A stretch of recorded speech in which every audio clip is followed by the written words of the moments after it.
अस्सलाम वालेकुम नाजरीन, मैं हूं आपका दोस्त, आपका होस्ट मोहम्मद हुसैन। आज एक नई खबर के साथ आपकी खिदमत में हाज़िर हूं। साबका वज़ीर आज़म का कहना है कि जनरल बाजवा ने आसिफ अली जरदारी और मुराद अली शाह से डील की हुई थी।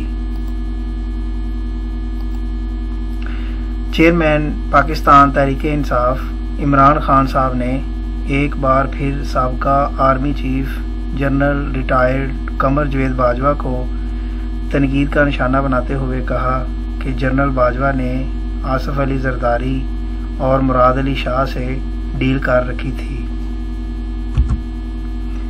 उन्होंने कहा कि पीर को इस्तीफ़ों की तस्दीक के लिए कौमी असम्बली जाएंगे। मेरी पेशगोई है कि इंतखाबात मार्च अप्रैल में हो जाएंगे। इमरान खान ने कहा कि इक़्तिदार की खातर अवाम के एतमाद को ठेस नहीं पहुंचाऊंगा, लेकिन हुकूमत में आने के लिए कोई समझौता नहीं करूंगा। इमरान खान का कहना था कि काफ लीग के साथ इत्तेहाद कर रहे हैं क्योंकि उन्होंने हमारा साथ दिया है। इमरान खान का कहना था बिलावल भुट्टो जरदारी ने मुझसे ज़्यादा बैरून मुल्क के दौरे किए, अपने पैसे पर दौरे कर रहे हैं, तो क्या बिलावल के ये निजी दौरे हैं?